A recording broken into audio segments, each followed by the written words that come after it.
Welcome back to the channel. This is Low Budget Spider Rider. Thought I'd bring you another quick video just to talk a little bit more about two of the mods that I was asked about in the comments on these two modifications that I did to my 2025 Can-Am Spyder RT See the Sky. I really appreciate those of you that have been leaving the comments. I do try to answer whatever questions you ask me as soon as I can. Keep those comments coming. If you have any ideas of things you want me to talk about in these videos or any of the mods you want me to elaborate on, leave it in the comments. I really do appreciate it. It really motivates me to continue to bring this type of spider content on my channel. The two mods that I was asked about particularly is going to be these pod lights that I have installed in my rear top trunk and front trunk. And the question I was asked is, do you have to wire these lights into your Spyder? And the short answer is no. These are called button lamps. I purchased them on Amazon. They contain a nickel-sized battery that's inside to provide its own power. And you cut it on and off. There's a switch that's going to be right on top that you just simply flip it back and forth to cut it on and off. And as you can see, it really puts off a nice amount of light even in the daytime. And you can stick these lights anywhere.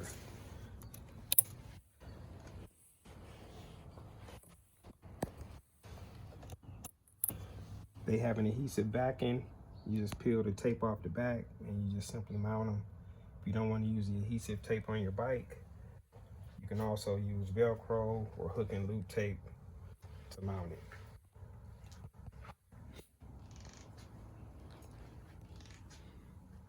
And for me, I like them because, like I said, they give off a nice amount of light, especially at nighttime when you need to look for something in your top trunk. You don't have to power the bike on. You just open your top trunk, flip the switch, and you're good to go. And I think it's important at night.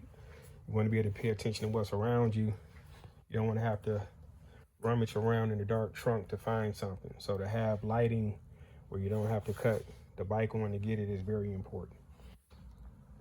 The next mod that I want to talk about is going to be my front and rear camera system.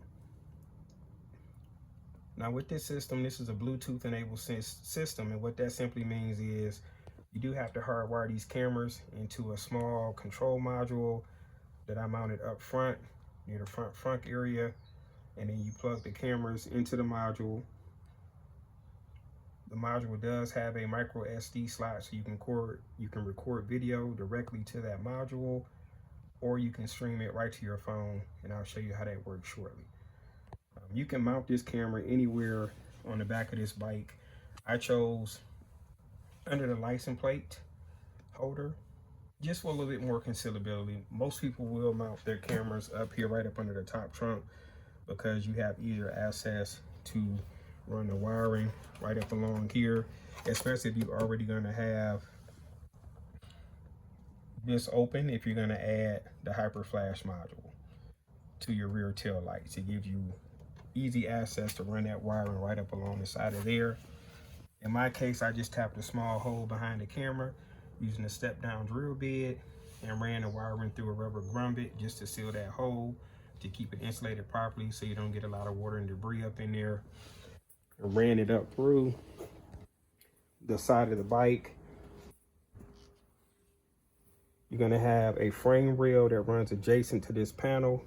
So I zip tied it right to that rail.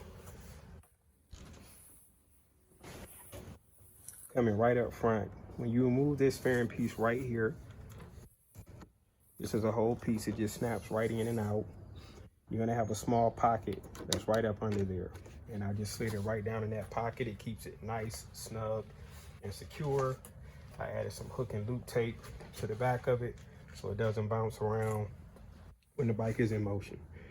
I chose that mount location because it's important when you're mounting anything on your Spyder, especially when you have some type of control module or fuse that you may need to change at some point. You want to mount it in the area where you can get to it real easy without having to strip your bike down completely.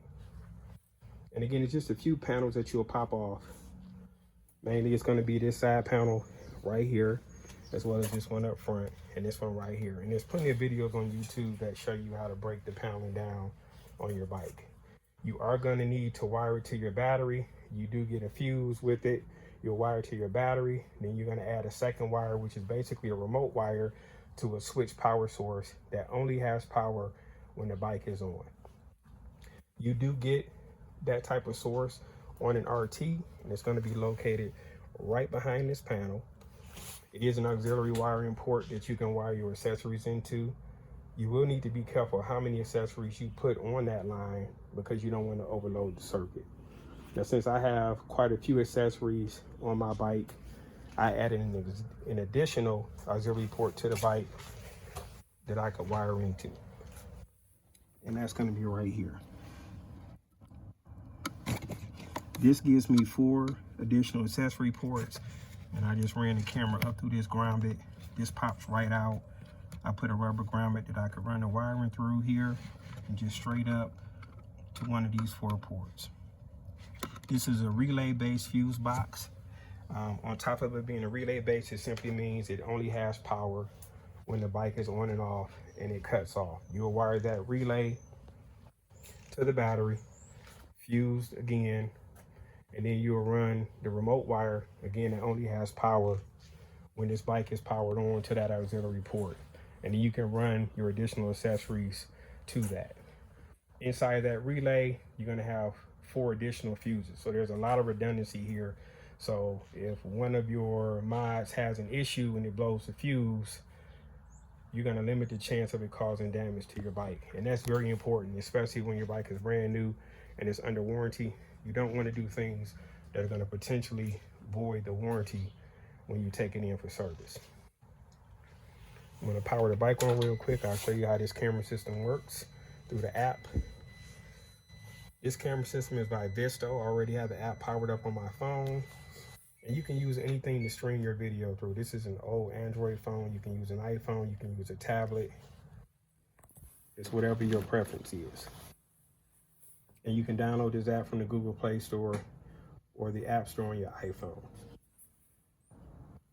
Just take you back. Now I have several apps installed on this phone and things that I use on this bike, but this is what the icon is going to look like. It's just going to be a little camera, and you just press it. It's going to take you again to this home screen. And you're going to have a couple of things on your home screen. You're going to have this icon that says Enter Recorder. And you're going to have some additional icons over to the side that gives you access to the camera system, the ability to take it offline, your settings icon, and then an icon for your storage where your videos are going to be stored. To go into the camera system, you just hit Enter Recorder. Your internet screen is going to come up, and you're going to look for Vsysto D6RL, and you just hit that. You're going to get this connected to device, cannot provide internet. You just simply go back, you hit Enter Recorder, and it's going to take you right to the front camera system. You can see it's recording the front camera. My front lid is up, and it's real good picture quality. I believe it records in 1080p. This records automatically. When you go into the camera system, you can also set it where you can activate the recording manually. And you can stop the recording at any time just by hitting the red stop button. If you want to switch to the rear camera, you just hit this icon right here. It'll say command succeeded. And as you can see, nice clear picture on that rear camera. And again, this thing records right to the micro SD card on the control module. You also have the option, like I said, where you can go right here. If you go back to your home screen, you hit local. And as you see in the local file, I got 3 recordings here. This is set to a loop recording. I believe it records video. You can go anywhere from 1 minute recordings to 5 minutes. I chose 5 minutes recordings for each video file. And then you can combine those files together at a later time if you choose to. But they're right here. You can download them right down to this phone or whatever device you have it Bluetooth to. But this is real simple to operate. Pretty straightforward. If you want to go back to the cameras, you just hit device, in a recorder, It's going to take you back to the last camera you had up. And as you can see, this is very responsive, very quick, very little lag. I think it may have like a 1 to 2 second lag, but nothing major. A lot of times when I'm riding, I like to ride with my rear camera up so I can see the traffic that's racing up on me from behind. And again, this camera system was bought on Amazon. I believe it was about 90 bucks. A very simple, cost-effective, and easy camera system to install on your Spyder. Now, I did remove one of the panels on the left side of the bike just to kind of show you a little bit about how I do wire management when I install mods on my bike. It's very important to be mindful where you're running your wires because the engine sits right there. So you can have a lot of heat coming from this area on both sides of the bike. Along each of these panels on each side of the bike, you're gonna have a frame rail right there that runs adjacent to that panel. That's where I like to attach my wiring to when I'm running my accessories. I put it inside wire loom. I put the wire loom on the opposite side of that rail, and then I zip tie it to the frame to keep it tucked out of the way. This is just one of those acrylic LED light strips that I talked about in my review video. I have about 12 of these lights on this bike. As you can see, it's all about the wire management. Zip tie right to one of these OEM harnesses back around this air box, and on the other side to cover the wiring that I did on the throttle side of the bike. Real clean, real professional. You don't want to have it looking, I guess, just too all over the place, especially when your bike goes in for service and you got wires hanging everywhere. Like I said, you don't want to give them a reason to void your warranty on this bike. I hope I was able to answer your questions in the comment section. Like I said, keep those comments coming. I do read the comments. I do respond to them as quick as I can. And I do appreciate the ideas that a lot of you have been giving me. Before I end this video, I want to send a special shout out to Black Ice, aka Mr. Sax Appeal, and his 2024 Can-Am Spyder RT Limited Nightcrawler. I really appreciate your support. Again, if you like the content, hit that like button, smash that subscribe button. I'll see you in the next video. And as always, live for the experience and definitely enjoy the ride.